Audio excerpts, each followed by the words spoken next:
আচ্ছা, এটা পারফেক্ট কালা ভুনা মাটন করতে ঠিক কী কী লাগছে? নুন, হলুদ, আদা রসুন বাটা, ক্রাশড পাপায়া জেস্ট, 2 টেবিল স্পুন টক দই, লেবুর রস আর সরষের তেল। এবার এটাকে রেখে দিতে হবে লেস রেস্টের জন্য ওভারনাইট। সমস্ত কিছু দিয়ে রেখে দিতে হবে ওভারনাইট, আর যদি না সময় থাকে তাহলে মিনিমাম 2 ঘন্টা। তারপরে আমি ঠিক এইভাবে একটা স্লাইডারের মাধ্যমে কিছু রিং রিং করে এরকম পাতলা পাতলা করে 4টে বড় বড় পেঁয়াজ আমি কুচিয়ে নিয়েছি।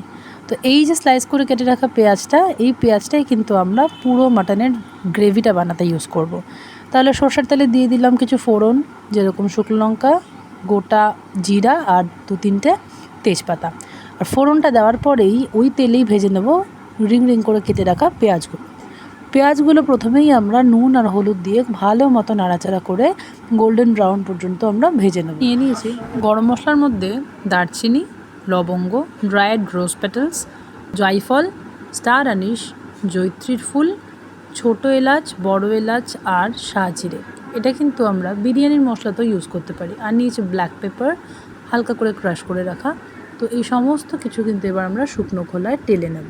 এই একই মশলা কিন্তু তোমরা বিরিয়ানির মশলা হিসেবেও ইউজ করতে পারো। একটু ঠান্ডা হয়ে আসলে একটা মিক্সার জারে এটাকে খুব ফাইন পেস্ট করে একদম পাউডার বেস করে নেব, এবং এরপরে নুন হলুদ দিয়ে আরও কিছুক্ষণ এই পেঁয়াজটাকে আমরা ভালো মতো খুব সুন্দর করে কষিয়ে নেব। তারপরে আমরা একটু গোল্ডেন ব্রাউন হয়ে আসার সময় দেব 2 টেবিল স্পুন রসুন বাটা আর ঠিক 2 টেবিল স্পুন আদা বাটা। আদা আর রসুনটা সমপরিমাণেই আমি ইউজ করছি, কারণ মাটনটাতে কিন্তু একটু রিচ মতো ভালো স্পাইসি করে না করলে কিন্তু তার ঠিক মজা আসে না। সঙ্গেই আমি 3টে বড় বড় লাল টমেটো কেটে নিয়েছি। আর এই টমেটোগুলোকে খুব স্মুথ পেস্ট করার জন্য একটা মিক্সার জারে টমেটোগুলোকে 4 ভাগ করে কেটে হালকা একটু জল দিয়ে স্মুথ পেস্ট করে নিয়েছি। সেম মিক্সার জারে আমি খুব ভালো মতো পেস্ট করে এই অবস্থাতে আমি টমেটোর পিউরিটাকে দিয়ে আবার একসাথে কষাবো। টমেটোটা প্রথমেই না দেওয়ার কারণ হচ্ছে কালারটাকে আরেকটু গাঢ় করার জন্য টমেটোটা আমরা ইউজ করি, আর সেটা প্রথমেই যদি করে ফেলি কালারটা কিন্তু নষ্ট হয়ে যাবে। এইবার আবার কিছুটা হলুদ এবং সেই ভাজা মশলাটা, যেটা আমরা স্পেশাল মশলা বানিয়েছিলাম একটু আগেই তোমরা দেখলে, সেই মশলাটাই কিন্তু এখানে ওয়ান অ্যান্ড অনলি মশলা, যাতে সব কিছু রয়েছে। সাথেই একটুখানি কাশ্মীরি লঙ্কা আর এমনি লাল লঙ্কার গুঁড়ো দিয়ে আর কিছু আলু দিয়ে আবার একসাথে সেগুলোকে নাড়াচাড়া করে কষাবো। আর একটা জিনিস বলে রাখি যে মাটনের জন্য কিন্তু পাশে আমি একটা পাত্রে গরম জল বসিয়েছি, এটাই কিন্তু আমরা ঝোল বানাতে ইউজ করব। এবার দেখো রাতভর এটাকে আমি ম্যারিনেশনে রাখার পরে কতটা টেন্ডার হয়ে এসছে মাটনগুলো, কারণ এতে লেবুর রস আর টক দইটা একে অনেক বেশি নরম করে দেয়। এবার এই মাটনগুলো কড়াইতে দিয়ে এক ঢাকনা দিয়ে ঢেকে দেবো। ঢাকনাটা খোলা মাত্রই গন্ধে আমি জাস্ট পাগল হয়ে গেলাম। উফ, কালারটা দেখেছো? এখনও তো কিছুই না, এরপরে দেখবে রান্না হতে হতে কতবার করে ডাক আসে, কি গো হলো? বাড়িতে মাটন হলে কিন্তু আলুর ডিমান্ড কম হয় না, তাই কালা ভুনাতেও আলুটা আমাকে দিতেই হলো।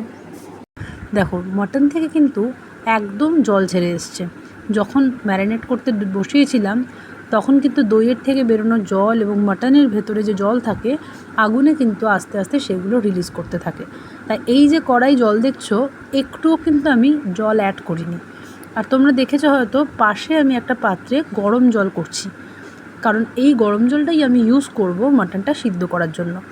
অরিজিনালি যে জলটা বেরিয়েছে সেটা একটু একটু করে টানিয়ে নেব, আর যত বেশিক্ষণ ধরে আলুটাকে আমি রাখবো ওটা এত সিদ্ধ হয়ে যাবে যে গলে যাবে।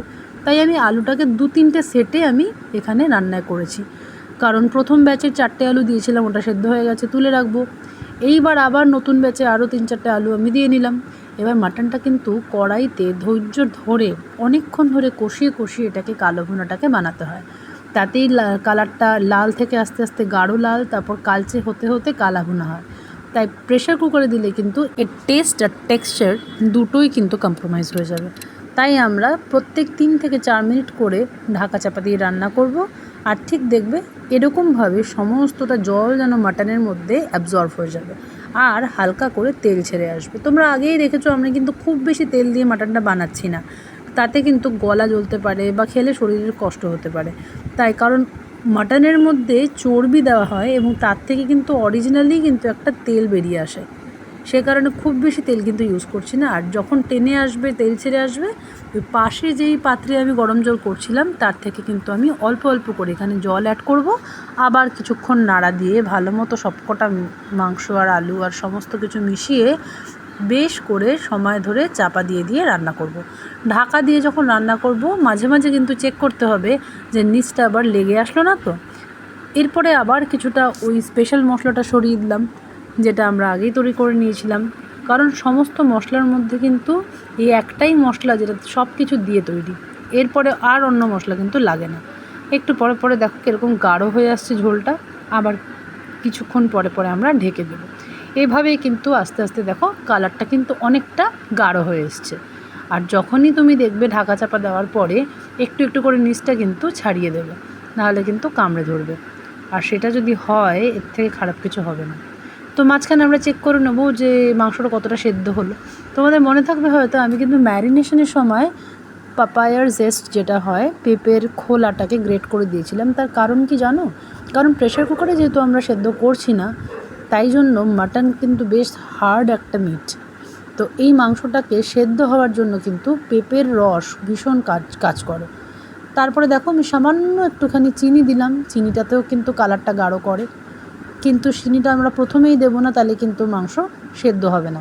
যখন 90% সেদ্ধ হয়ে আসবে তখন কিন্তু আমরা চিনি দিয়ে কিছুক্ষণ ঢেকে রান্না করব। তাতে কালারটা দেখো কতটা ডিফারেন্স হয়ে গেল। একটু চিনি না দিলে কিন্তু এই গাঢ় রঙটা আসবে না। এই অবস্থায় আমি দেখেছি চেক করে যে মাটনটা কিন্তু একদম পারফেক্টলি কুকড, এখন কিন্তু সেদ্ধ হওয়াটা ডান। এইবার প্রথমেই আমি আলুগুলোকে তুলে সরিয়ে নিচ্ছি, কারণ অলরেডি কিন্তু একটা আলু গলে এর মধ্যে মিশে গেছে। তাই যাতে এই কটা আলু আমি বাঁচাতে পারি, তাই আগেই এটাকে সেপারেট করে নিলাম। এইবার একটা একটা করে মাটনগুলোকে আমি তুলে প্লেট আপ করছি। দেখো কি সুন্দর কালার আর টেক্সচার এসছে, তেল ঝরে ঝরে পড়ছে। তো এটাই কিন্তু মাটনের কালা ভুনা, যেটা বাংলাদেশের ভীষণ পপুলার একটা রেসিপি। বাঙালিদের কিন্তু মাটন খাওয়াটা একটা ইমোশন। মানুষের মনে যদি কষ্ট হয় সে কিন্তু ভালো খাবার পেটে ঢুকতে পারবে না। আর সে যদি মাটন বা এই ধরনের ভালো মন্দ খেতে শুরু করে, তার আনন্দ কিন্তু আলাদাই লেভেলের। তার কথাবার্তা, রাগ, অভিমান সব জল হয়ে যাবে এই কালা ভুনার মতো মাটন কষা একবার জিভে দিলে।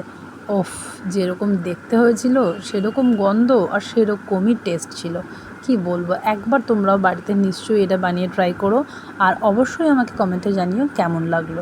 অ্যাকচুয়ালি সেদিনকে ছিল আমার বার্থডে, তাই জন্য আমি করেছিলাম আমার ফেভারেট বিরিয়ানি। উফ, গন্ধটাতেই পাগল হয়ে যাচ্ছিলাম। এরপরে বিরিয়ানির সাথে ছিল কিছু স্টার্টার, যেইগুলোর রেসিপি অলরেডি আমার চ্যানেলে দেওয়া আছে, তার লিঙ্কও আমি ডেসক্রিপশানে দিয়ে দেবো, তোমরা অবশ্যই দেখো। গন্ধ শুকে পিছন থেকে আরেকটা ছোট্ট বাচ্চা পিছনে চলে আসলো। তো আমার ছেলে অলরেডি পাগল করে দিচ্ছে, মা কখন খাবো। তো মাটন কষা আর বিরিয়ানি এই দুটো কিন্তু বাঙালির যেন কলিজা আর কলিজার ছিলকার মতো, এত ফেভারিট আমার। দেখো টেবিল ভর্তি করে খাবার দাবার নিয়ে আমি কিন্তু গুছিয়ে বসে পড়েছি বার্থডের দিনে। তোমরাও কিন্তু বলো কেমন লাগলো এই রেসিপিটা। আর এরকমই মজাদার রেসিপি যদি পেতে চাও আমার চ্যানেলটা সাবস্ক্রাইব করতে ভুলো না, কিন্তু পাশে থাকা বেল আইকনটা ক্লিক করে দিও।